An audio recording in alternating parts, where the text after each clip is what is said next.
தமிழ்நாடு அரசு இந்த சர்வதேச மையம் அமைக்குது அப்படின்னு சொல்லி ஒரு அறிவிப்பு வச்சிருக்காங்க. இது ஒரு நல்ல திட்டம் தானே? இது எதிர்க்கிறீங்க நீங்க? அப்படி எதிர்க்கிறதுனால என்ன பயன் உங்களுக்கு சொல்லி எஃப்ஐஆர் ஃபைல் பண்ணிருக்காங்க வடலூர் காவல்துறையினர்ல. எல்லாம் போய் அந்த மக்களுக்கு நாம இருக்கோம், களத்தில் இருக்கோம், முருகன் ஐயா அங்கே இருக்கிறாங்க. வடலூர் காவல்துறை பதிவு பண்ணிருக்க எஃப்ஐஆர் அப்படிங்கிறது பொய்யானது. சபையில பல்வேறு வழக்குகள்லாம் வந்து ஒரே ஆளா இருந்து திரு ஏபிஜே அருள்ங்கிறவங்க போராடி இருக்காருலாம் சொல்லியிருக்காரு. இன்னைக்கு வந்து இவர் ஏபிஜே அருள் தான் ஒரே ஒத்தாளா இருந்து அவருக்கு சமாளிச்சாருன்னு இந்த கதை விடுறீங்கல்ல, உங்க கதையெல்லாம் நிறுத்துங்க முதல்ல. அங்க களத்துல இருக்காங்க இல்லையா, அது வந்து உண்மையான சன்மார்க்கர்கள் கிடையாது. சில பேர் வேண்டுன்னே நான் சொல்ற மாதிரி இந்த டிவிஷன் ஒரு இண்டிவிஜுவல் டிவிஷனுக்குள்ள கொண்டு போதான் வேலையை பார்க்குறாங்கன்னு சொல்லி சன்மார்க்க நெறியிலிருந்து நாங்கள் பேசுகிறோம். ஏன்னா எங்களையும் சனாதனவாதிகள்னு பேசுறது வந்து ஒரு அந்த பார்வையை வந்து குறையான பார்வையாக தான் நான் பார்க்குறேன். நிர்வாக சீர்கேடுன்னு நீங்கள் பேசுறதுக்கு சுகிசுகத்துக்கு தைரியம் இல்லையா?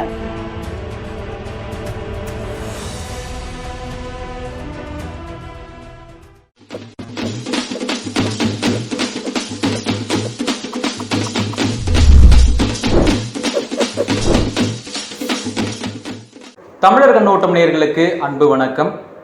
தமிழ்நாடு அரசு சார்பில் வடலூர் சத்தியஞான சபை பெருவெளியில் சுமார் 100 கோடி ரூபாய் செலவில் வள்ளலார் சர்வதேச மையம் அமைப்ப இருப்பதாக ஒரு அறிவிப்பினை வெளியிட்டிருந்தார்கள். அதன் தொடக்கம் முதலே பெருவெளியில் அமைக்கக்கூடாது என்று பல்வேறு அமைப்பினர் போராட்டத்தில் ஈடுபட்டு வந்திருந்தனர், பல கோரிக்கைகளை வைத்துக் கொண்டிருக்கிறார். இதில் தொடக்கம் முதலே களத்திலிருந்து செயல்பட்டு கொண்டிருக்கும் வள்ளலார் பணியகத்தின் கடலூர் மாவட்ட ஒருங்கிணைப்பாளரும் வள்ளலார் மெய்யியல் ஆய்வாளருமான திரு முனைவர் வி சுப்பிரமணிய சிவா என்று நம்மளுடன் இணைந்திருக்கிறார். ஐயா வணக்கம். அருட்பெரும் ஜோதி அருட்பெரும் ஜோதி தனிப்பெரும் கருணை அருட்பெரும் ஜோதி எல்லா உயிர்களும் இன்புற்று வாழ்க வள்ளல் மலரடி வாழ்க வாழ்க. அன்பு வணக்கம். ஐயா, இப்போ பார்த்தீங்கன்னா தமிழ்நாடு அரசு இந்த சர்வதேச மையம் அமைப்பது அப்படின்னு சொல்லி ஒரு அறிவிப்பு வச்சிருக்காங்க. இது ஒரு நல்ல திட்டம் தானே? இது எதிர்க்கிறீங்க நீங்க? அப்படி எதிர்க்கிறதுனால என்ன பயன் உங்களுக்கு? தமிழ்நாடு அரசனுடைய இந்த பன்னாட்டு ஆய்வு மையத்தை அந்த திட்டத்தை நாங்கள் எதிர்க்கலை. மாறா வேறு இடத்துல அமைங்க, பெருவெளிக்குள்ளே அமைக்காதீங்கன்னு நம்ம சொல்கிறோம். அது வந்து ஏன் அதை அமைக்கக்கூடாதுன்னு நம்ம சொல்கிறோம் அப்படின்னா, அது ஒரு தத்துவம். பெருவெளி என்பது தத்துவம். இப்போ இன்றைக்கி எல்லாமே சபையில் ஞானசபை சத்திய ஞான சபையினுடைய நுழைவாயிலில் நீங்கள் நுழைஞ்சிங்கன்னா பெரிய வெட்ட வெளியாக திடலாக இருக்கும். ஒரு 1/2 கிலோமீட்டருக்கு போய் தான் அப்புறம் ஞான சபைக்கு போக முடியும். அப்போ அந்த திடல் தான் வந்து எல்லாருக்குமே அது திடல்னு நினைக்கிறாங்க. அது மக்கள், எளிய மக்கள் அப்படி தான் சொல்லுவாங்க. ஆனால் அது வெறும் திடல் இல்லை, அது வந்து ஒரு மெய்யியல் குறியீடு அப்படின்னு ஐயா சொல்கிறாங்க. ஒளியும் வெளியும் தான் அடிப்படையான சன்மார்க்கத்தினுடைய குறியீடாக இருக்குது. இதில் 3 முக்கியமான கூறுகள் இருக்குது. ஜீவகாருண்யம் என்று சொல்லப்படுகிற உயிரிரக்கம், அடுத்தது ஒளி, அடுத்தது பெருவெளி. இந்த 3ம் வந்து ஒரு இணைக்க முடியாத ஒருங்கிணைந்த ஒரு விஷயம். இதில் ஜீவகாருண்யம் அப்படின்றத நீங்கள் வந்து நேரடியாக பார்க்க முடியாது. ஜீவகாருண்யம் என்னென்னா பசியாற்றுதல்னு ஐயா சொல்கிறார். ஜீவகாருண்யத்தில் முதன்மையான விஷயம் என்னென்னா எல்லா உயிர்களும் தம்முயிர் போல் எண்ணுதல். அது எப்படி செயல் வடிவத்துக்கு வரும்போதுன்னு பசியாற்றுதல் இதிலிருந்து தான் ஜீவகாருண்யத்திலே உருக்கம் வருது. அதன் வழியாக போகலாம். ஜீவகாருண்யமே மோட்சத்தின் திறவுகோல் ஐயா சொல்கிறாங்க. அப்போ இந்த 3ம் முதன்மையான கூறாக இருக்குது. இந்த 3ம் அந்த இடத்துல இருக்குது. ஐயா அமைச்ச சத்திய ஞான சபையில் இருக்குது. நீங்கள் பாருங்கள் ஐயா. ஆமாம், பெருவெளியில் இருக்குது. முதல்ல ஜீவகாருண்யம் சொல்கிறோம். உயிரிறக்கம் எங்கே ஐயா முதன்மையாக சொல்கிறாருன்னா பசியாற்றுவித்தலை சொல்கிறார். அதனால தான் 1867 தர்மசாலையை நிறுவுறார். இப்போ பாருங்கள், 1. 2வது, இறைவன் ஒளி வடிவாக இருக்கிறான். அதுதான் அதோடைய பிலாசபி. அவனை எப்படி அடையணும்னா வெளிகளுக்குள் வெளிகடந்து அவன் அடைய முடியும் அப்படின்னு சொல்கிறான். அப்போ ஒளிக்கான தத்துவம் என்பது ஞான சபையில் இருக்கக்கூடிய ஒளி வழிபாடு. நமக்கு உருவ வழிபாடு கிடையாது. அப்போ நீங்கள் இந்த சத்திய ஞான சபையில் பார்த்தீங்கன்னா ஒளி தான் தெரியும். இது ஒளிக்கான விளக்கம். வெளி அடுத்தது பெருவெளின்னு சொல்கிறோம். அது இந்த பெருவெளியுடைய அனுபவம் எப்படி வருது, எப்படி அது அந்த அம்சம் அமைஞ்சுதுன்னு ஏன் சொல்கிறாங்க அப்படின்னா, அருட்பாவில் அதெல்லாம் பதிவு செய்கிறாங்க. எப்படின்னா, ஓங்கார நிலையில் நான் நின்றிருந்தேன். இறைவன் அவனுடைய சிவந்த நிறத்தை மறுத்து பளிங்கு வடிவாக வந்தான். எனக்கு புரிவு மாதிரி பளிங்கு வடிவில் வந்தான். அவன் வந்த உடனே நான் எந்திரிச்சேன். ஏன் எழுந்திருக்கிறாய் என்று சொன்னான். ஆங்காரம் ஒழி அப்படின்னு சொன்னார். நான் ஆங்காரத்தை ஒழித்து விட்டு நின்னேன். அவன் நானா, நான் அவனா தெரியலை. நாங்கள் 2 பேரும் இணைந்த அந்த அனுபவம் இருக்குல்ல, உறைந்த அனுபவம் தோடி நிறைந்த பெருவெளி ஆயிற்றேன்னு சொல்கிறார். அப்போ என்னன்னா அதோட குறியீடு என்னன்னா, பெருவெளி என்பது ஒரு இறை அனுபவத்தை குறியீடாகத்தான் பெருவெளியை குறிக்கிறார். இப்போ தான் அதுதான் நம்ம சொல்கிறோம். அடுத்தது இதுதான் அதனுடைய அடிப்படை. இப்போ இறை நிலையை அடைவதற்கு நம்ம வந்து படிநிலைகள் இருக்குது. இப்போ வெளியே வந்து நான் சொல்கிறேன்ல, ஐயா சொல்கிறாங்க, இன்று வருமோ நாளைக்கே வருமோ அல்லது மற்றென்று வருமோ அறியேன் என்கோவே துன்று மலை வெண் மாயையற்று வெளிக்குள் வெளிகடந்து சும்மா இருக்கும் சுகம். ஜீவகாருண்யம் என்ற பணியை செய்ய செய்ய செய்ய செய்ய உங்களுக்கு இயற்கை விளக்கப்படும். இப்போ விளக்கப்படுறப்ப உண்மையெல்லாம் தெரியும். உங்களை மறைத்திருக்கிற திரைகள் எல்லாம் விளக்கப்படும். அதாவது ஸ்பேஸ்ன்னு சொல்லணும்ல, திரை உள்ளுக்குள்ளேயும் இருக்குது வெளியிலையும் இருக்குது. அண்டபிண்ட தத்துவத்தினுடைய சாரம்சம் தான் பெருவெளியும் ஞான சபையும் அப்படி தான் இருக்குது. அப்போ இந்த மாதிரி உண்மைகள் வர வர திரைகள் விளக்கப்பட்டு வெளிகளுக்குள் வெளிகடந்து இயற்கை உண்மையாய் விளங்கக்கூடிய, இயற்கை விளக்கமாய் விளங்கக்கூடிய இறைவனிடம் கலப்பது. அதாவது அதுதான் மரணமில்லா பெருவாழ்வுன்னு ஐயா சொல்கிறாங்க. அருட்பெரும் ஜோதியாக மாறுகிற நிலை, அதுதான் இறுதி நிலை, அதுதான் மரணமில்லா பெருவாழ்வு. இதை குறிப்பதற்கு தான் அந்த பெருவெளியும் ஞான சபையும் இருக்குது. இப்போ திருக்கோவிலில் நமக்கு புரியுற மாதிரி சொல்லணும்னா, திருக்கோவில்களில் ஒரு கட்டுமான பயணம், இப்போ ஒரு கோயில் அமைப்பு எப்படி இருக்குன்னு நம்ம சொல்கிறோம்ல, ஒரு கோபுரம், கருவறை, முன்மண்டபம், அர்த்த மண்டபம், இப்படி சொல்கிறோம். அடுத்தது பலிபீடம், அடுத்தது கொடிமரம், இப்படி இது ஒரு ஸ்ட்ரக்சர். எல்லா கோயில்களுக்குமே இது இருக்கணும். இப்படி ஒரு ஸ்ட்ரக்சர். இதுதான் சைவ ஆகமங்கள் முன்மொழியுது, வைண ஆகமங்கள் இதைத்தான் முன்மொழியுது.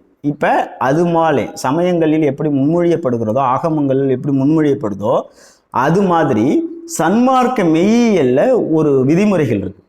அது எப்படின்னா அதுதான் இது. இப்போ இந்த நம்முடைய சத்தியஞான சபையுடைய அமைப்பு என்பது நம்முடைய தலை சிரசு தான் அதனுடைய அடிப்படை. சிற்சபை, பொற்சபை, நடுவிலே திருச்சிற்றம்பலம். இதை நாம் உணரும் போது இறையை வந்து இருக்குது. நமக்கு உயிர் எங்கே இருக்குன்னா இந்த இடம் திருச்சிற்றம்பலம் அப்படின்னு ஆன்ம பிரகாசமே ஐயா சொல்கிறாங்க. அதுதான் வந்து ஆன்ம உருக்கம் வெளியேற அந்த நிலைக்கு நம்ம போயிடுவோன்றதான் இருக்குது. இப்போ கோயிலில் பிரகாரம்னு இருக்கும், ஒவ்வொரு லேயர்ஸாக இருக்கும். முதல் பிரகாரம், 2வது பிரகாரம்னு சொல்லி திருச்சுற்றுன்னு இருக்கும். அது மாதிரி இங்கே பார்த்தீங்கன்னா இது வந்து ஒரு அருவுருவம் தான். இப்போ திருக்கோவிலில் முதல் சுற்று, 2வது சுற்று பிரகாரம்னு சொல்கிறோம்ல, அது மாதிரி கோவிலில் பிரகாரம் தெரியும். ஆனால் சத்தியஞான சபையில் அது தெரியாது. ஏன்னா இது அருவுருவமானது, சூக்குமம்னு சொல்லுவாங்க. வெளியே நீங்கள் காமிக்க முடியாது. வெளியில் எப்படி நீங்கள் காமிக்க முடியும்? இப்போ இதை நம்ம உட்காந்துருக்குறோம், மேலே இருக்குது, கீழே இருக்குது, இந்த நடுவில் இருக்குது, இதை எப்படி சொல்லுவீங்க? இதை உங்களால் பண்ண முடியாது, அதில் காமிக்க முடியாது. அப்போ வெட்ட வெளி தத்துவம் தான். இப்போ வெட்ட வெளியாக இருக்கிறது தான் இருக்குது. இப்போ இந்த வெட்ட வெளியை நம்ம நினச்சிட்டு இருக்கிறதெல்லாம் சூக்குமமாக வெளிகள் இருக்குது, அடுக்கடுக்காக இருக்குது. இப்போ இதை இந்த மாதிரி தான் இருக்குது. நான் சொன்னோம்ல, பெருவெளி எப்படி வந்து இந்த தத்துவம் இதுதான் இது. எந்தெந்த வெளி எந்ததுக்குள்ளே இருக்குது அப்படின்றத ஐயா ரொம்ப ஒவ்வொரு வெளியும் தாண்டி தனி பூதவெளி, பூதவெளிக்குள்ளே பகுதி வெளி, பகுதி வெளிக்குள்ளே உயிர்வெளி, அடுத்தது கலைவெளி, அயர்வெளி, பரவெளி, பரம்பரவெளி, பராபரவெளி, பெருவெளி. இதான் பெருவெளி. பெருவெளிக்குள்ளே தான் எல்லாமே அடங்கியிருக்கு. பெருவெளியே பெரும் சுகவெளியில் இருக்குது. இது எங்க இருக்குன்னா அருள்வெளியில இருக்கு. அருள்வெளி எங்க இருக்குன்னா அருட்பெரும் ஜோதியா இருக்கு. இதே ஸ்ட்ரக்சர் தான் பெருவெளியிலயும் இருக்கு. நினைக்கிறது பாத்தீங்கன்னா, இது நீங்க ஒரு உதாரணத்துக்கு சொல்றேன். இப்ப இந்த இடம் வந்து ஞான சபைன்னா அதை சுத்தி இத்தனை லேயர்ஸ்ல அடுக்குகளாக திருச்சுற்றுகளாக வெளியிருக்குது. இதுதான் நம்ம இதான் கான்செப்ட். இதை நம்ம புரியாம நீங்க யோசிச்சு பாருங்க. இப்படி ஒரு ஸ்ட்ரக்சர் இருக்குது. இந்த இடத்துல இதுதான் பெருவெளி. இப்ப இதெல்லாம் பெருவெளின்னு நம்ம சொல்றோம். இந்த இடத்துல நீங்கள் போய் ஒரு இடத்த வந்து ஆக்கிரமிப்பு இங்கே கட்டடம் கட்டுறீங்கன்னா அந்த மெய்யியல் குலையாது. இதை தான் நம்ம சொல்கிறோம். அப்போ அது ஒரு மெய்யியல் தத்துவம், வேறு காலி இடம் இல்லை அப்படின்றத நம்ம சொல்கிறோம். நம்ம வந்து மெய்யியல் சார்ந்து சொல்கிறோம். இந்த சன்மார்க்கத்தில் நான் ஒரு ஆய்வாளராக நான் இருந்து மெய்யியல் படி சொல்கிறோம். அதில் எந்த கட்டட அமைப்பு வரக்கூடாது. வள்ளல் பெருமானாரும் சொல்லியிருக்கார், குளங்கள் அவருடைய காலத்தில் 500 ரூபாய் செலவில் குளங்கள் வெட்டப்போது குளங்கள் வெட்டக்கூடாது, அது இதற்கான இடம் இல்லைன்னு சொல்லியிருக்கிறாங்க. வள்ளலாரே சொல்லியிருக்கிறது தான் திருக்குறிப்புகள் வந்து சன்மார்க்க சங்கத்தவருடைய திருக்குறிப்பில் இருக்குது. 2வது அங்கே பயிரிடுவதற்கு முயற்சி பண்ணாங்க. அப்போ அந்த இதை இந்த ஐயா தடுத்தாங்க. அங்கே பயிரிடுவதற்கான இது வந்து இடம் இது இல்லை என்று சொன்னார். அப்போ அவர் சொல்லக்கூடிய கான்செப்ட் என்னன்னா, இது வந்து இது மாதிரி இப்போ நம்ம லேயர்ஸாக இருக்கக்கூடிய அடுக்குகளாக இருக்கக்கூடிய தெரியக்கூடாது, அந்த ஸ்ட்ரக்சரை இது டிஸ்டர்ப் பண்ணக்கூடாது, இது மெய்யியல் சார்ந்து அப்படியே இருக்கணும் அப்படின்றது தான். இப்போ ஐயாவே சொன்ன மறுத்ததை மெய்யியல் கோட்பாட்டை அதை மீறி நீங்கள் வைக்கக்கூடாது, அதை சிதைக்கக்கூடாது அப்படின்னு தான் நம்ம சொல்கிறோம். அதுக்காக தான் நம்ம வந்து இதை வந்து வேணான்னு சொல்கிறோம். மாற்று இடங்களை நம்ம சொல்கிறோம், வெளியில் வச்சுக்கிங்க. வெளியில் வச்சா நாங்களே வேலை செய்கிறோன்னு தான் சொல்கிறோம். வெளியில் வைங்க 5 இடங்கள். வெளியில் வைக்கும்போது இப்போ சன்மார்க்க நண்பர்கள் நீங்கள் போய் பணி செய்ய தயாராக இருக்கிறோம், தாராளமாக வைக்கிறோம். இது ஆய்வு மையங்க, இது ஆய்வு மையம் தான். ரிசர்ச் சென்டர் எங்கே வேணாலும் வைக்கலாம், ரிசர்ச் சென்டர் எங்கே வேணாலும் வைக்கலாம். ஏன்னா வந்து வள்ளலார் பெருவெளி வைக்கணும்னு அவசியம் கிடையாது. அது வந்து ஒரு புனித தலம், புனித தலமாக மதிக்கிறோம். நீங்கள் பெருவெளின்னு இப்போ நீங்கள் என்ன சொல்லுவாங்க, அது ஒரு ரிசர்ச் சென்டர் ஆகிடும். நீங்கள் அங்கே வச்சுட்டிங்கன்னா, அந்த நிறுவனத்தில் வச்சுட்டிங்கன்னா, இப்போ அது சத்திய ஞான சபைன்னு சொல்ல மாட்டீங்க, பன்னாட்டு மையம்னு தான் சொல்லுவோம். அது ஒரு ஆஃபீஸ் மாதிரி ஆகிடும். புரியுதுங்களா இல்லையா? அப்போ நாம் என்ன, அது இறை பூமி. ஐயாவே சொல்கிறாரு, இறைவன் இங்கு இந்த திருக்குறிப்பில் தான் நீண்ட காலமாக நாங்கள் இருக்க போகிறேன் அப்படின்றதுக்காக இங்கே வந்து அடம் செய்து அருள் புரிய போகிறேன்னு திருக்குறிப்பு இருக்குது. அதனால தான் இந்த இடத்த நான் தேர்ந்தெடுத்தேன்னு ஐயா சொல்லியிருக்காங்க. அந்த இடத்த நீங்கள் வைக்காதீங்க அப்படின்றதான் நம்முடைய கோரிக்கை. இதுக்கான தொடர்ச்சியான அந்த விளக்கம்லாம் கொடுக்குறீங்க. இப்போ இருக்கும் பொழுது வள்ளலார் அன்பர்கள் சார்பில் நீங்கள் கடந்த 10ஆம் தேதி ஒரு ஆர்ப்பாட்டத்தை நடத்திருக்கீங்க. அந்த ஆர்ப்பாட்டம் வந்து ஒரு சாலை மறியலாகவும் மாறி இருக்கு. இது காவல்துறையில் அனுமதி வாங்கினீங்களா? அதே போல் வள்ளலார் நெறிகளில் சன்மார்க்க நண்பர்கள் போராட்டம்லாம் பண்ணலாம் அப்படின்னு சொல்லிட்டுலாம் இடம் இருக்கு அதுக்கு? ஐயா, இப்போ நமக்கு போராட்ட வழி என்பது எங்களுக்கு கிடையாது. சிம்பிளாக சொல்ல போனீங்கன்னா, எளிமையாக சொல்லப்போனால், நாங்கள் அறிந்ததெல்லாம் அகவல் பாராயணம், அன்னதானம் விடுதல், பசியாற்றுதல், இதுதான் அடிப்படை எங்களுடையது. எங்களுக்கு போராடணுன்றதில் எங்களுக்கு அதில் உடன்பாடு இல்லை. ஆனால் அரசு எங்களை போராட தூண்டுகிறது, இவ்வளோதான் விஷயம். கடந்த 8 மாத காலமாக தொடர்ந்து அரசுக்கு வலியுறுத்தி வருகிறோம். தொடர்ந்து பொது அறிவிப்பாக போடுறோம், மனு கொடுத்து பேசுகிறோம், உண்ணாவிரதம் இருந்தோம். அதை அசிங்கப்படுத்தி, அதை அவமானப்படுத்தினீங்க கடலூரில். அதுக்கப்புறம் பல வழிகளில் நம்ம அமைச்சர்களை போய் சந்தித்தோம், அரசுக்கு மின்னஞ்சல் அனுப்பணும். அதுக்கப்புறம் எதுவுமே இல்லை. எல்லாருக்கும் ஆவணம் வச்சுருக்குறோம், கையெழுத்து இயக்கம் நடத்தி அனுப்பணும், அதுக்கெல்லாம் பதில் சொல்லலை. அப்படி தான் இப்போ அதனுடைய ஒவ்வொரு பரிணாமம் தான் வந்திருக்கும். வேண்டுகோள் ஆர்ப்பாட்டம் வச்சோம், கும்பகோணத்தில் ஒன்று வச்சோம், கடலூரில் ஒன்று வச்சோம், அதுக்கும் மதிக்கலை. அதை தாண்டி தான் நீங்கள் போய் அடிக்கல் நாட்டு நிகழ்வை நடத்துனீங்க. அதுக்கப்புறம் அடிக்கல் நாட்டுக்கு பிறகு திரும்பவும் நாங்கள் எல்லா இடத்துலையும் வெவ்வேறு இடத்துல பரப்புரை பண்ணி திரும்பவும் அதிகாரிகளை சந்திக்கிறோம். பண்ணாதீங்க தொடர்ந்து யாரையெல்லாம் சந்திக்க முடியுமோ அனைவருமே சந்திச்சிருக்கோம். யாருமே அதை கண்டுக்கலை. அதுக்கப்புறம் தான் நாங்கள் வந்து ஒவ்வொரு வடிவம் மனு கொடுக்கறது, பேசுறது, அவங்க அதிகாரிகளை சந்திக்கிறது, இப்படி படிநிலைகளாக தான் நம்ம போயிட்டுருக்குறோம். இந்த டைமில் தான் நம்ம வேண்டுகோள் ஆர்ப்பாட்டம் தான் வைக்கிறோம். வேண்டுகோள் ஆர்ப்பாட்டம் தான் அது. அதுக்கு 10 நாளுக்கு முன்னாடியே நாங்கள் அனுமதிக்கு எழுதி கொடுத்தாச்சு. நாங்கள் அங்கே போனோம், தேர்தல் அதிகாரி தான் இதுக்கு வந்து அதிகாரின்னு சொல்லிட்டாங்க பர்மிஷனுக்கு. அப்போ குறிஞ்சிப்பாடி தாலுக்காவில் கூடிய தேர்தல் அதிகாரி சந்தித்து மனு கொடுத்தோம். ஐயா, நம்முடைய வள்ளலார் பணியகத்தினுடைய கடலூர் மாவட்ட பொறுப்பாளராக இருக்கக்கூடிய ஐயா முருகன் அவர்கள் தான் அதுக்கு அனுமதிக்கான அவர் பேரில் தான் நம்ம அனுமதி வாங்குகிறோம்.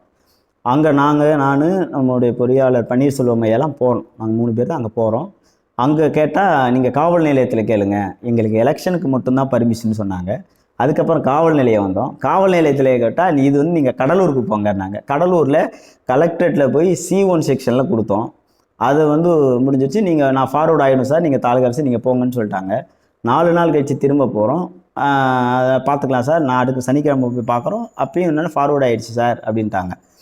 முதல் நாள் இரவு போய் பார்க்குறோம், குறிஞ்சிப்பாடி தாலுகா ஆஃபீஸில் ஸ்டேஷன், அங்கே அந்த வட்டாட்சியரை போய் பார்க்குறோம், இன்னும் வரலன்றாங்க. ஆனால் கலெக்டர் ஆஃபீஸில் வந்துட்டுன்றாங்க, ஃபார்வர்ட் பண்ணிட்டாங்கன்ற, இங்கே இல்லைன்றாங்க.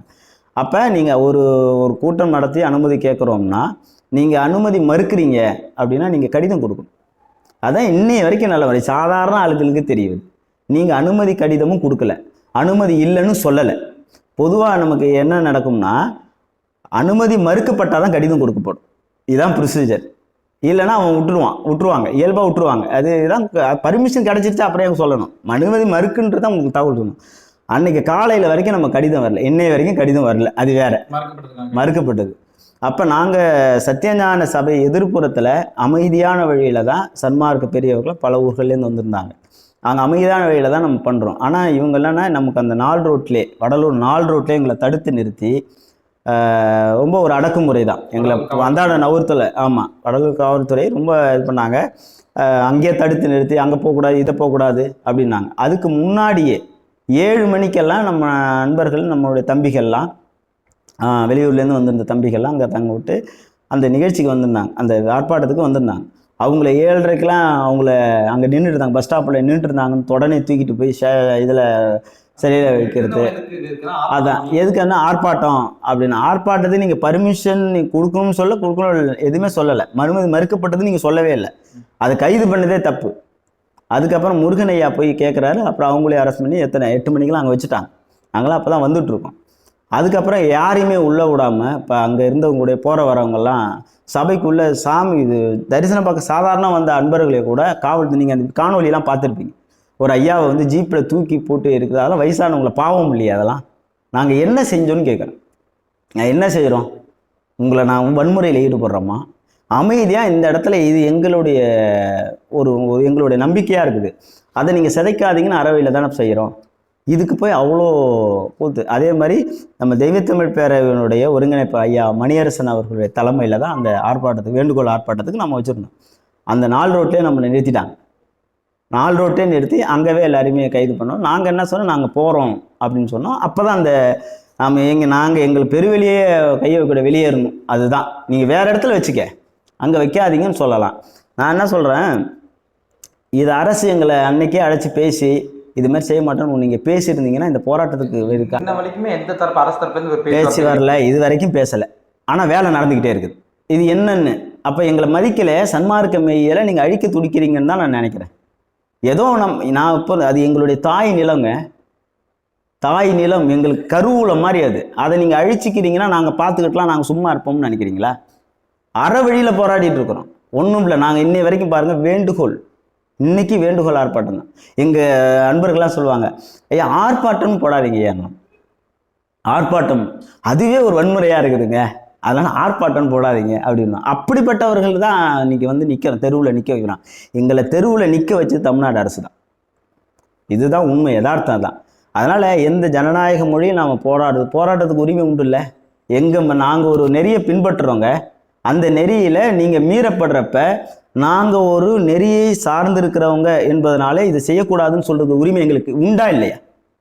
அப்போ எங்களுடைய வழிபாட்டு உரிமையை, எங்களுடைய அந்த அந்த அதாவது என்ன சொல்கிறது, எங்களுடைய நாங்கள் எங்களுடைய நம்பிக்கையை வந்து தமிழ்நாடு அரசு வந்து அலட்சியப்படுத்துது, அவமானப்படுத்துது.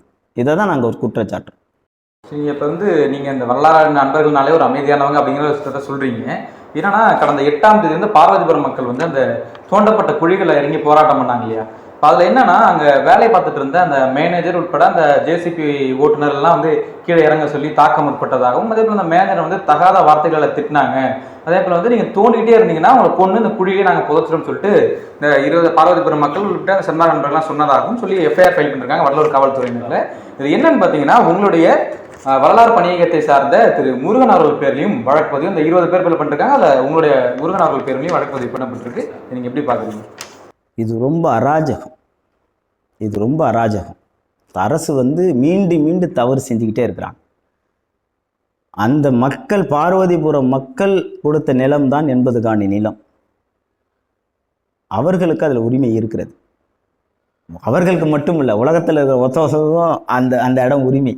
ஐயா அதை தான் சொல்கிறேன், இது உலகத்தாருக்கானது தான் ஐயா, சன்மார்க்க நெறிய உலக உயிர்களுக்கானது இதை அப்படி தான் சொல்கிறாங்க. அப்போ உலக மக்களுக்கு அதில் இருக்காங்க. அப்படி அந்த மக்களிடம் நீங்கள் எந்த கருத்து கேட்பும் பண்ணலை. நீங்கள் அவங்கள்ட்ட எல்லாமே பொய் சொல்லியிருக்கிறாங்க. ஏதோ சும்மா அந்த எப்போவுமே இந்த திருவிழா காலம் மாதிரி அந்த சும்மா ஆர்ச்சி இந்த மாதிரி விஷயங்களை செய்வாங்கன்னு செஞ்சுருக்கிறாங்க. அவங்களுக்கு அது வரைக்கும் தெரியல. ஏன்னா இவங்க வந்து அந்த திமுக கவுன்சிலர்ஸ்லாம் அங்கே மிரட்டிட்டு இருக்கிறதா முன்னாடியே எங்களுக்கு செய்தி வந்துச்சு. மக்களை நீங்கள் அந்த பிரச்சனைக்கு போகக்கூடாது, நம்ம அந்த முதல இஷ்யூ எடுத்தப்பவே இவங்களுக்குலாம் ஒரு மக்கள் இயல்பாக அவங்களுக்கு ஒரு சில விஷயங்கள் புரியுது. அப்போ அது போராட வர்றப்ப மிரட்டுறது, நீங்கள் அங்கே போயிடக்கூடாது, இன்றைக்கி நீங்கள் போய் களப்பணியில் எடுங்க, நீங்கள் போய் இன்றைக்கி இப்போ போய் நாளைக்கு கூட போய் எடுக்கலாம், அந்த மக்களை போய் சந்தித்து பாருங்கள் என்னென்ன குடும்பம் செஞ்சாங்கன்னு தெரியும். அப்படி எல்லாரையும் அடக்கி வச்சுருந்தப்ப அந்த டைமில் என்ன செஞ்சிட்டாங்க, 8ஆம் தேதி நாம் வந்து 10ஆம் தேதி வந்து ஆர்ப்பாட்டம் அறிவித்த உடனே அவங்களுக்கும் இந்த செய்தி நம்ம செய்தி போட உடனே அவங்களுக்கும் ஒரு இதாகிட்டாங்க. பரவாயில்ல போராடுறாங்க, நம்மளும் நம்ம இடத்துக்கு நம்ம போராடணும்னு அவங்க தன்னெழுச்சியாக வந்தது தான் அந்த மக்கள் கூட்டம். அப்போ பாருங்கள், அந்த குழிகள்லாம் கிட்டத்தட்ட 10 அடி இருக்குன்னு நினைக்கிறேன். அந்த குழி நீங்கள் பார்த்துருப்பீங்க, ஊடகத்தெல்லாம் பார்த்துருப்பீங்க. பெண்கள், குழந்தைகள், ஆண் பெண், வயசானவங்க எல்லாம் அந்த குழியில் இறங்கிட்டாங்க. இறங்கி என்ன சொன்னாங்க, எங்கள் உயிரே போனாலும் எங்களை இந்த இடத்த வச்சு புதைச்சிருங்க, எப்படியாவது எப்படி எங்களை இதை புதைங்க. ஆனால் எஃப்ஐஆர் காப்பியில் என்ன குறிப்பிட்டிருக்குன்னா இந்த பணி செஞ்சவங்கள கொன்று புதைச்சிரும் அப்படின்னு. பொய் எல்லாம் பொய். அந்த மக்களுக்கு நாம் இருக்கோம், களத்தில் இருக்கோம், முருகன் ஐயா அங்கே இருக்கிறாங்க, அங்கிலிருந்தால் நமக்கு பேட்டி வருது, எல்லாம் சொல்கிறாங்க. இன்னும் சொல்ல போனீங்கன்னா அந்த மக்களை வந்து ஒரு வயசானவங்களை பிடிச்சி இழுத்துட்டு போகிறது பாவம் இல்லையாது காவல்துறை பண்ணுறது. ஒரு வயசான அம்மா இருக்குறாங்கம்மா, அவங்க ஒரு 70 வயசு இருக்கும் அந்த அம்மாவுக்கு. அந்த அம்மா பிடிச்சி தரன்னு இழுத்துட்டு போகிறது என்ன? அவங்க என்ன செஞ்சுட்டாங்க? நாம் ஜனநாயக முறைப்படி தானே பேசணும், ஜனநாயக முறைப்படி தான் உங்கள் வழியில் தானே. என்ன நாங்கள் தவறு ஒரு இடத்துல பிசுறு சொல்லுங்கள், ஒரு இடத்துல சொல்லுங்கள். ஆமாம், அதில் சாதாரண பெண்கள் தான் பெரும்பாலும், அது 160 பேருக்கு மேலே பெண்கள் தான். அவங்கள்ட்ட பிடிச்சி இழுத்துட்டு போகிறது இப்படி எல்லாம் அடாவடி தான் பண்ணாங்க. அது மேலே பொய் வழக்கு போட்டிருக்கிறாங்க. எனவே அதெல்லாம் நம்ம வந்து சகிச்சுக்க முடியாது. ஜனநாயகத்தில் எல்லாருக்கும் உரிமை உண்டு. எனவே காவல்துறை பதிவு பண்ணிருந்த எஃப்ஐஆர் அப்படிங்கிறது பொய் வழக்கு அதை வந்து உடனடியாக அதை வந்து ரத்து செய்யணும்னு சொல்லி நம்முடைய தெய்வத்தமிழ் பேரவனுடைய ஒருங்கிணைப்பாளர் ஐயா மணியரசன் போன்றவர்களும் அதை வந்து கண்டிச்சிருக்கிறாங்க. அதனால் அது பொய், அதில் நம்புறதுக்கு ஒன்றுமே கிடையாது. அதே போல் இப்போ வந்து பார்த்தீங்கன்னா திரு சுகிசி போன்ற ஒரு சில பேர்லாம் என்ன சொல்கிறாங்கன்னா, இந்த வள்ளலார் அப்படிங்கிற வள்ளலாருடைய வளர்ச்சியை தடுக்கிறதுக்காக ஒரு சில பேர்லாம் இந்த மையத்தை எதிர்க்கிறாங்க, வர்றத இந்த வள்ளலார் ஒரு ஹிந்துசம் அப்படிங்கிற டிவிஷனுக்குள்ளே கொண்டு போக பார்க்குறாங்க அப்படின்னு சொல்லியிருக்காரு. அதே போல் அந்த பெருவெளி அப்படிங்கிறது இருக்கு இல்லையா, அது வந்து எப்போதுமே பெருவெளியாக தான் இருக்கா அப்படின்னு கேள்வி எழுப்பியிருக்காரு. ஏன்னா வந்து அந்த குப்பைகள் கொட்டப்படுது, சிலர் வந்து இந்த நிலத்தை ஆக்கிரமிச்சு வீடு கட்டிருக்காங்க.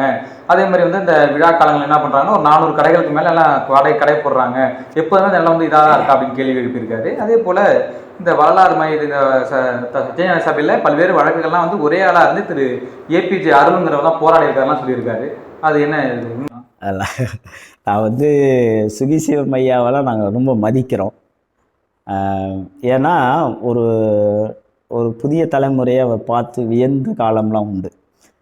இன்றைக்கி வந்து இப்போ இடையில கூட அவருடைய சுகிசிவம் ஐயா வந்து சூத்திர உபாசகர் அப்படின்னு சொல்லி ஆரியத்துவா வர்ணாசிரம சனாதனவாதிகள் பேசினாங்க.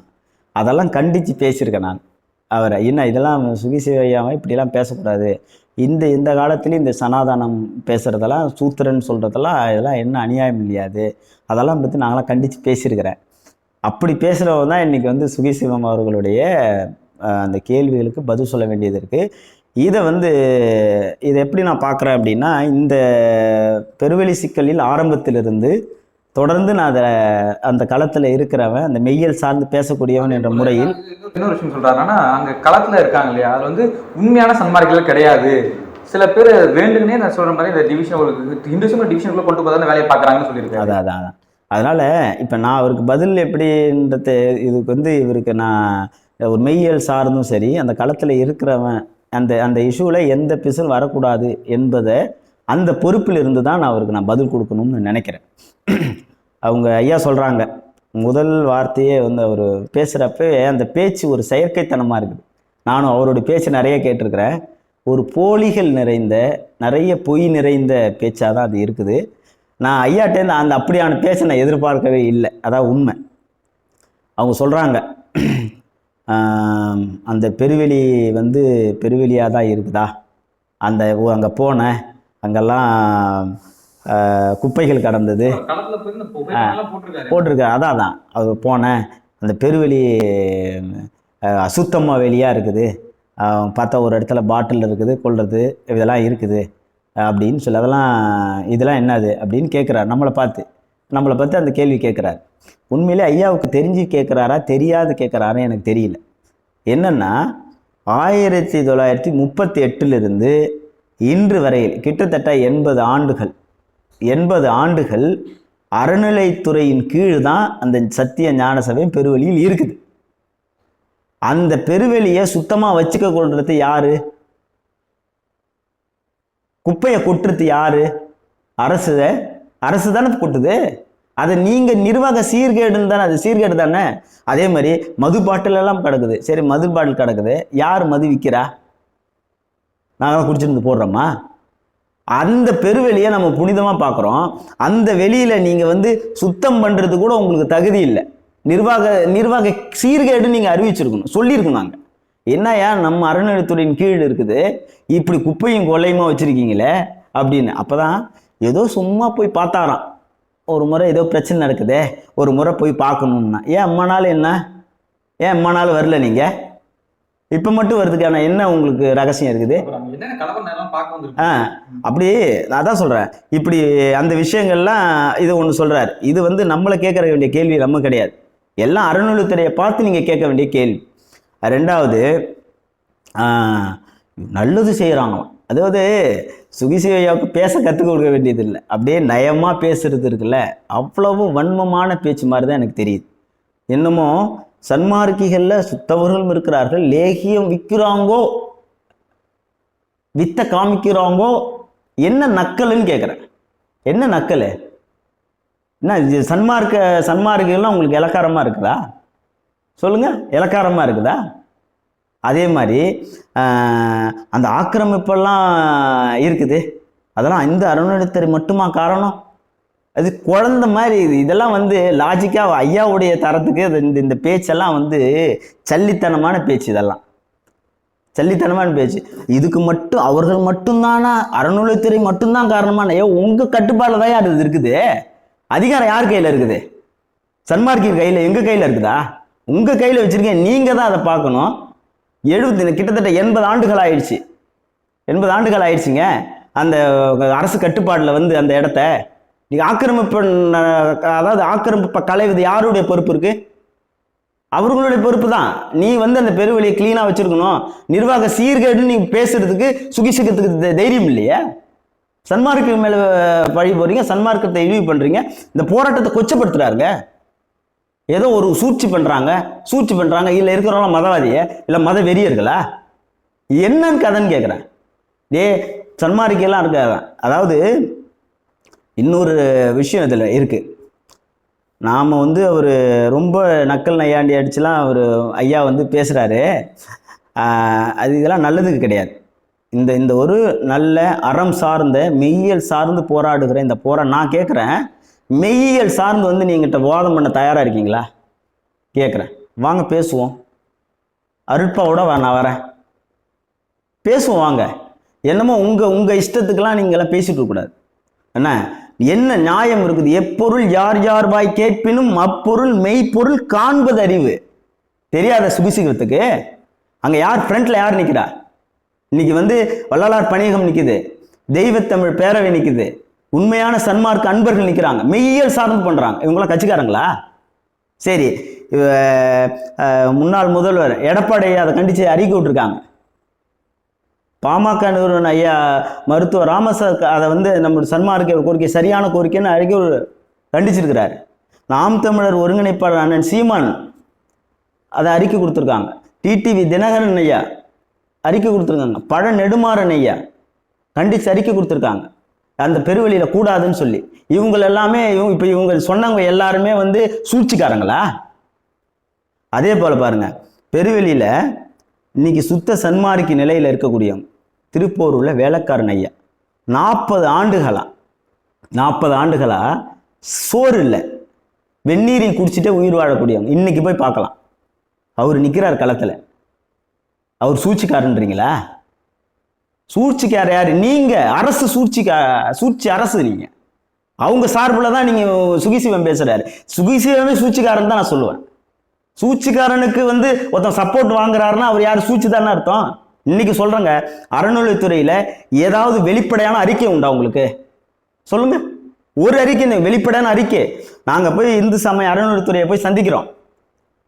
என்னங்க 20 ஏக்கர் நிலப்பரப்புல இருக்கு அமைக்க போறீங்கன்னு சொல்றீங்க, என்னங்கன்னு கேட்குறோம். 70 ஏக்கர்லாம் இல்லை, 10 ஏக்கர் தான். சொன்னது உண்மை. அது நான் மீடியாவிலே பேசியிருக்கேன். 10 ஏக்கர்னு சொன்னாங்க. அன்னைக்கு வந்து செய்தித்தாளை பார்த்தோன்னா 70 ஏக்கர் பரப்பு. அடுத்தது இந்த அந்த அடிக்கல் நாட்டு நிகழ்வு நடந்துச்சுல, அப்போ எம்ஆர்கே சொல்கிறார் 3.5 ஏக்கர் தான். ஒரு வாட்டியும் மாறுது இருக்கு. என்ன இதை கேட்கறதுக்கு துணிச்சல் இருக்கா சுகிசிவத்துக்கு? நீங்கள் ஒரு ப்ராஜெக்ட் பண்ணுறீங்க, ஏதோ ஒரு ப்ராஜெக்ட் பண்ணுறீங்க, குறைஞ்சபட்சம் எவ்வளோ மதிப்பீடு, என்னென்ன ஸ்ட்ரக்சர் போடணும், உண்மையாக அதுதானே செய்யணும். இருக்கிறாங்க. என்ன இந்த அறநிலையத்துறை வெளியிட்டுதா? இந்த அறநிலையத்துறை வெளியிட்டிருக்குதா? இன்னே வரைக்கும் கருத்து கேட்பு நடத்தினாங்களா? ஒரு செய்தித்தாள்கள்லையோ ஒரு அறிவிப்பு வந்திருக்குதா? அப்படி நீங்கள் எங்கெங்கெல்லாம் நடத்துனீங்கன்னு சொல்லி காமிங்க. எந்தெந்த சபையில் நடத்துனீங்க காமிங்க. அப்போ நீங்கள் ஒரு 4 பேர் சேர்ந்துக்கிட்டு நீங்கள் பண்ணுவீங்க. சூழ்ச்சிக்கு அரசு தாங்க செய்யுது. என்ன, அதுக்கு சப்போர்ட் பண்ணக்கூடிய சுகிசிவமும் சூழ்ச்சியாளர் தான். நான் இது குற்றம் சாட்டுறேன். ஐயா அப்படி இப்படி பேசக்கூடாது. அவர் நான் வந்து அவருடைய தரத்துக்கு இந்த பேச்சு வந்து சரியானது இல்லை அப்படின்னு சொல்கிறோம். ரெண்டாவது, ஏபிஜே இப்போ இந்த கட்டட அமைப்புகள் பற்றி பேசுகிறார். இப்போ தான் எதிர்க்க முன் மண்டபம் கட்டின போதும், அதுக்கு முன்னாடி தர்மசாலையில் ஒரு மண்டபம் கட்டின போதும் இவர்கள் அமைதியாக தான் இருந்தார்கள். அப்பெல்லாம் எதிர்க்கவில்லை, இப்பொழுது எதிர்க்கிறீர்கள் அப்படின்னு நம்ம சொல்கிறோம். நான் கேட்குறேன், ஆரம்பத்திலிருந்து, அதாவது நான் சொல்கிறது வள்ளலாருக்கு பிறகு, அதாவது ஐயாவுடைய சித்தி அது முடிஞ்சது, அதாவது சித்தி அடைந்ததுக்கு பிறகு அந்த நிலங்களுக்கு கைமாற்றப்படுது. அதை நீங்கள் முதல்ல சுகிசிவம் ஐயா வந்து இந்த வரலாற்றை புரிஞ்சுக்கிட்டு பேசணும். நீங்கள் சொல்கிறாருல்ல, இன்னைக்கு நேற்று ஆக்கிரமிப்பு பண்ணலை, இன்னைக்கு நம்மளை கேட்கறாருல்ல, அவங்க ஆக்கிரமித்த போது நீ எங்கே போனீர்கள் அப்படின்னு ஒரு பெரிய சவாடார பேசுகிறாருல. நான் கேட்குறேன் ஐயாவுக்கு, இது இப்போ நடந்ததா? 2 மாதம் நடந்ததா? 3 மாதத்துக்கு முன்னாடி நடந்ததா? என் தாத்தனை கேட்க வேண்டிய கேள்விங்க அது. 1893 நடக்கு. அப்போ கேட்க வேண்டிய கேள்வியை இப்போ கேட்குறீங்க. அன்னைக்கு எதிர்த்துறாங்க சன்மார்க்கில். நீங்கள் இவர் என்ன சொல்கிறாருன்னா, யாரும் இப்போ எதிர்க்கல, இது உள்நோக்கம் இருக்குதுன்னு. நான் கேட்குறேன், கிருபானந்த வாரியார் அப்போவே நான் அதுக்கு ஒரு செய்தி மட்டும் நான் ரொம்ப தெளிவாக வச்சுக்கணும். இதை நான் பணியோட ஐயாவுக்கு நான் சொல்லிக்கிறேன். எப்படியோ மாற்றி வீடுகள்லாம் கட்டிட்டாங்க அப்படின்னு பேசுகிறாரு. எப்படியோ கட்டல. நான் வரலாற்றுப்படி நான் சொல்கிறேன், அது எப்படி நடந்ததுன்னு சொல்கிறேன். வள்ளல் பெருமானம் 1874 சித்தி அடைகிறாங்க. அதுக்கு பிறகு 4 ஆண்டுகள் அமைதியாக இருக்குது. அதாவது எந்த செயல்பாடும் இல்லை. ஏன்னா ஞான சபை பூட்டப்பட்டிருக்கு. அதுக்கப்புறம் என்ன செய்கிறாங்கன்னா, சிதம்பரம் தாசில்தார் வாயிலாக எல்லா அந்த நிலத்துடைய அந்த நிர்வாகம் நடந்துகிட்டு இருக்குது. அது எல்லாமே வள்ளல் பெருமானாருடைய பேரில் தான் இருக்குது. இப்போ வந்து இந்த நிர்வாகத்துக்காக நம்ம மாற்ற வேண்டிய தேவை இருக்குது அப்படின்னு சொன்ன உடனே ஒரு 4 பேரை தேர்ந்தெடுக்கிறாங்க. ஏதாவது அந்த தர்மசாலை இருந்தவங்க ஒரு 4 பேரை தேர்ந்தெடுக்கிறாங்க. அதில் ஆறுமுக முதலியார், வக்கீல் வெங்கடேச ஐயர், சபாபதி குருக்கள், நயினா ரெட்டி, இவங்கள 4 பேரையும் தான் வந்து அதனுடைய ஏஜெண்ட்டாக வந்து எடுக்கிறாங்க. இப்போ இன்னொரு முக்கியமான விஷயத்த நான் சுகிசி ஐயாவுக்கு நான் தெரிவிச்சுக்கிறேன். என்ன ஒன்றுன்னா, அந்த வீடுகள்லாம் அப்பப்போ அங்கங்கே எப்படியோ வந்து அவங்கெல்லாம் ஆக்கிரமிச்சுக்கிட்டு வீடு கட்டிக்கிட்டாங்க அப்படின்றதெல்லாம் ஐயா சொல்கிறாங்க. முதல்ல வரலாற்றை படிச்சுட்டு அதுக்கு பிறகு பேசணும். அதே போல் நான் சொல்கிற மாதிரி இது எங்களை கேட்குற வேண்டிய கேள்வி கிடையாது.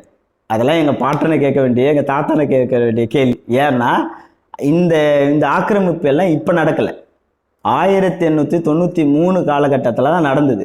இதனுடைய முக்கியமான விஷயம் என்ன அப்படின்னா, அப்போ இந்த விஷயத்தில் நம்ம எப்படி பார்க்குறோம்னா, முதல்ல அதனுடைய பேக்ரவுண்டை நம்ம தெரிஞ்சுக்கணும்.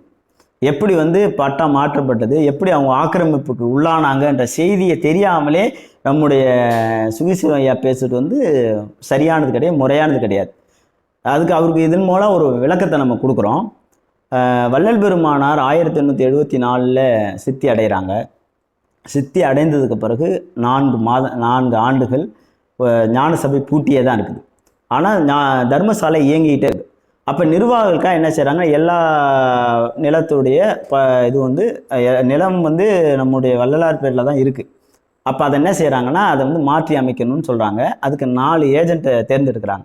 அது யாருன்னா, ஆறுமுக முதலியார், வக்கீல் வெங்கடேச ஐயர், சபாபதி குருக்கள், நயினா ரெட்டி, இவங்களோட 4 பேர் ஏஜெண்ட்டாக நம்முடைய சிதம்பரம் தாசில்தார் வந்து 11/10/1880 ஒரு நோட்டிஃபிகேஷன் அனுப்புகிறாங்க. இதான் இவதான் ஏஜெண்ட்டாக எடுத்திருக்கோம் அப்படின்னு சொல்லி. அதுக்கு பிறகு 19/1881 பட்டா மாற்ற வேண்டி மாவட்ட ஆட்சியருக்கு ஒரு மனு போடுறாங்க. அதுக்கப்புறம் அந்த பட்டா வந்து இவங்க வள்ளலார் பேர்லேருந்து இந்த ஏஜென்ட் பேருக்கு 4 பேருக்கு மாறிடுது. அதை தொடர்ந்து 26/1/1883 இதில் வந்து இந்த 4 பேரில் ஆறுமுக முதலியார் இருந்துக்காங்களே, அவர் காலமாயிட்டார். காலமான பிறகு இந்த 3 பேர் தான் மிச்சம், ஒரு 3 பேர் தான் இருக்காங்க. அவங்களால அதை வந்து மெயின்டைன் பண்ண முடியல. அப்போ என்ன செய்கிறாங்கன்னா, வேட்டவலூர் ஜமீன்தாராக இருந்த அப்பாசாமி பண்டாரியார் அவர்கிட்ட ஒப்படைக்கிறாங்க. நிர்வாகம் நீங்கள் பண்ணுங்க அப்படின்னு சொல்கிறாங்க. அப்போ அப்பாசாமி பண்டாரியாருக்கு வந்து அந்த இது வந்து மாற்றப்படுது. அதுக்கு பிறகு 5/3/1883 அந்த காலகட்டத்தில் இவர் அப்பாசாமி பண்டாரியார் வந்து காலமாகறார், இறந்துடுறாங்க.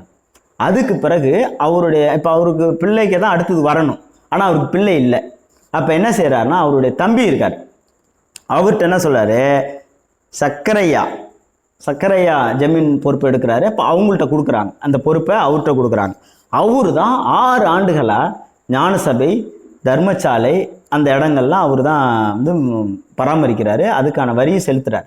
அதுக்கு பிறகு அவர் என்ன செய்கிறாருன்னா 19/8/1889 இந்த காலகட்டத்தில் அன்னைக்கு என்ன செய்கிறாரு, ட்ரஸ்டியுடைய பொறுப்பை அந்த சிவாச்சாரியாருக்கு கொடுக்குறார். ட்ரஸ்டி பொறுப்பை கொடுக்குறார். அப்போ தான் சிவாச்சாரி என்ட்ரு ஆகுது. புரியுதுங்களா? நாளோட நாளாக ஒரு ஆளாக இருந்தவர் இப்போ தனித்துவமாக ட்ரஸ்ட்டுன்ற முழு பொறுப்பு யார்கிட்ட வருது, சிவாச்சாரியார்கிட்ட வருது. இப்போ இதை கொடுத்த உடனடியாக மறுப்பு தெரிவிக்கிறாங்க. அதுதான் நான் சொல்கிறேன். சிவாச்சார ஆக்கிரமிப்பை யார் எதிர்த்தார்கள், ஏபிஜே அருள் தான் எதிர்த்தாருன்னு பேசுகிறீங்கல்ல, உங்களுக்கு அவர் சொல்கிறாரு பாருங்க, இதில் வந்து அந்த குறிப்பில் இருக்குது. அப்போ அவர் அந்த ட்ரஸ்டி பத்திரத்தை வந்து சக்கரையா அவருடைய சபாபதி குருக்களுக்கு எழுதி வைக்கிறார். ட்ரஸ்டி அதிகாரத்தை அவர் கொடுக்குறார். அப்போ கொடுக்குறப்ப சன்மார்க்க சங்கத்தவர், அதாவது தர்மசாலையில் நிர்வகித்த பொறுப்பாளராக இருந்த அப்பாசாமி செட்டியார் வந்து பண்டாரியாருக்கு வந்து ஒரு கடிதம் எழுதுனா கடுமையாக எழுதுறார். நீங்கள் பெரிய தவறு செஞ்சிட்டீங்க அப்படின்னு அவர் அந்த வார்த்தையை பயன்படுத்துகிறார். அதை ரொம்ப வந்து அதை கேட்ட உடனேயே எனக்கு விசேஷ சோகமும் துயரமும் இருக்கிறது. அதை கேட்டவுடனே எனக்கு சோகமாகவும் துயரமாகவும் இருக்குது. நான் எவ்வளோ வார்த்தைகள்லாம் அது அடுத்து ஒரு வார்த்தை சொல்கிறார் பாருங்க, கிளியை வளர்த்து பூனைக்கு கொடுத்தது போல் ஒப்படைத்து விட்டீர்களேன்ற. அப்போனா எப்படி ஒரு மனன் வந்து சொல்கிறார், கண்டிக்கிறாங்க, நீ செஞ்சது தப்பு அப்படின்னு சொல்கிறாங்க. இதுக்கு பிறகு ட்ரஸ்டியாக பொறுப்பேற்ற சபாபதி சிவாச்சாரியார் 1893 ஒரு விளம்பரம் கொடுக்குறார். அதை எதிர்த்து இவர் சிவாச்சாரியார் என்னென்னலாம் கூத்து பண்ணாருன்றதை எதிர்த்து 1896 சன்மார்க்க சங்கத்தவரால் ஒரு ட்ரஸ்டி மறுப்பு அறிக்கை கொடுக்கப்படுது. அதில் தான் எல்லாரையும் வச்சு அவர் என்னென்ன செஞ்சாரோ அனைத்தையும் சன்மார்க்க அன்பர்கள் கண்டிக்கிறான். அங்கே வந்து அந்த சிவாச்சாரியார் வந்து அங்கே ஒரு குளத்தை நிறுவ முயற்சி பண்ணார். அவங்க வந்து சிவாச்சாரியார் அங்கே குளம் இருந்துச்சு, அங்கே சிவகங்கைன்னு ஒரு குளத்தை வெட்டி முயற்சி பண்ணாங்க. அதை கண்டிக்கிறாங்க. வள்ளலார் காலத்திலேயே அங்கே 500 ரூபாய் செலவில் ஒரு குளம் வெட்டினப்ப அதை வந்து வள்ளல் பெருமானார் மறுத்தார். எனவே நீங்கள் குளம் கட்டக்கூடாது அப்படின்னு அந்த அறிக்கையில் வலியுறுத்துகிறாங்க. அதே போல் இந்த நிலம் இப்போ சத்திய ஞான சபைக்கும் தர்மசாலைக்கு நடுவில் அங்கே பார்த்தீங்கன்னா அதுக்கு இடைப்பட்ட பகுதியில் இருக்கக்கூடிய பகுதியை அவருடைய சிவாச்சாரி அவருடைய மருமகனுக்கு அந்த இடத்த பட்டா போடுறாரு. அதை கண்டித்து எழுதுகிறாங்க. அந்த இடத்துல வேலி அமைக்கிறாங்க. வேலி அமைச்சோன்னா அதையும் கண்டிக்கிறாங்க. வள்ளல் பெருமானார் காலத்தில் இங்கே வந்து பயிர் செய்வதற்கே ஐயா வந்து அனுமதிக்கலப்பா, அதை போய் நீ வந்து இதுமாரி செய்யறது சரியில்லை அப்படின்னு சொல்லி ட்ரஸ்ட்டு மறுப்பு கடிதத்தை வந்து அப்போவே சொல்கிறாங்க. நான் சொல்கிறது 1896 காலகட்டத்தில். இதுக்கு எல்லாமே திருவுரிப்பு இருக்குது, எல்லாருக்குமே ஆவணம் இருக்குது. அதே போல் இது ஒன்று. இந்த பெருவெளி விருத்தி இப்போ மட்டும் கிடையாது. இப்போ நாம் சொல்கிறோம்ல வெட்ட வெளியாக இருக்கணும் அப்படின்றது நாம் இன்னைக்கு வலியுறுத்தலை, நமக்கு முன்னோர்கள் எல்லாம் வலியுறுத்தி வந்திருக்கிறாங்க. எப்போ 1896 அதனுடைய அங்கங்கே ஒவ்வொரு பகுதியிலேருந்து வந்தாங்க. இதில் முக்கியமான செய்தி 1993 ருத்திரஞான சித்திபுர சீர்திருத்த சங்கம் அப்படின்றத வந்து பொய்கை அடிகளார் நிறுவுறார். அப்போ நிறுவி அவர் எதுக்கு அந்த சீர்திருத்த சங்கத்தை நிறுவுறாரு அப்படின்னா பெருவெளியை வெட்ட வெளியாக வச்சிருக்கணும் அப்படின்றத அவர் சொல்றார். அதுக்கு வந்து நிறைய விஷயங்கள் கொண்டு வர்றார். அப்போ 93 நீங்கள் வந்து அரசின் கையில் இருக்குது. அப்போ என்ன செஞ்சுருக்கிறாங்கன்னா சன்மார்க்க அன்பர்கள் எல்லாமே அழைச்சி சிவாச்சாரியார்கிட்ட பேசுகிறாங்க. என்ன பேசுகிறாங்க, ஐயா நீ வந்து பெருவெளியாக தான் இருக்கணும், இது இந்த கட்டமைப்பில் 7 ஏக்கர் அவர் கணக்குப்படி அந்த நோட்டீஸில் 7 ஏக்கரில் அவர் வந்து சிவாச்சாரியா கட்டுப்பாட்டில் இருந்திருக்கு. அதை வந்து நாங்கள் உங்களுக்கு பணம் கொடுத்துட்றோம், பணம் கொடுத்து சன்மார்க்க அன்பர்கள்லாம் கலெக்ட் பண்ணி நான் பணம் கொடுத்துட்றோம், பணம் கொடுத்துட்டு அதுக்கு என்ன அமௌண்ட்டோ நம்ம பண்ணிக்கணும். அப்போ அவங்க என்ன சொல்கிறாங்கன்னா 7 ஏக்கர் வந்து மொத்த பரப்பளவு இருக்குது. அதில் ஒவ்வொரு ஏக்கருக்கும் ஒரு சென்ட்டுன்னு போடுறாங்க. ஒரு சென்ட் நிலத்துக்கு 3000 விலை பேசியிருக்காங்க. 3000 விலை பேசி, ஆமாம் 7 ஏக்கருக்கு என்ன எவ்வளோ பரப்பு வருதோ ஒரு சென்ட்டுக்கு 3001 ரூபா விலை பேசியாச்சு. பேசி அதெல்லாம் நாங்கள் கலெக்ட் பண்ணி கொடுக்குறோம்னு சொல்லி ஒப்பந்தம் போட்டிருக்காங்க. எப்போ போட்டிருக்காங்கன்னா 30/12/1993 போட்டிருக்காங்க. நீங்கள் யோசிச்சு பாருங்கள். இப்போ இந்த காலகட்டம் இருக்குல்ல, அறநிலைத்துறையின் கீழ் செயல்படுது, பெருவெளி இருக்குது. அப்ப அரசு செய்யல அந்த வேலையில, மீட்கிற ஆக்கிரமிப்பை எடுக்கணும்னு சொல்லி அரசு சொல்லலை, சன்மார்க்க அன்பர்கள் தான் சொல்லியிருக்கிறாங்க என்பதை நீங்க வந்து பதிவு பண்ணுங்க. என்ன அதே மாதிரி அப்ப என்ன சொல்றாங்கன்னா அதுல பெரியவங்களா இருக்காங்க, அப்ப உள்ள பெரியவங்களா இருக்கிறாங்க. அதுல யார் யார் கலந்துக்கிட்டாங்கன்னா முக்கியமான ஆட்கள். நீங்க இன்னைக்கு வந்து இவரு ஏபிஜே அருள் தான் ஒரே ஒத்தாளா இருந்து அவரு சமாளிச்சாருன்னு இந்த கதை விடுறீங்கல்ல, உங்க கதையெல்லாம் நிறுத்துங்க முதல்ல. நான் ஆவணத்தோடு பேசுறேன். அப்ப வந்து பாருங்க, அப்ப யாரு குங்கிலியம் சாது பழ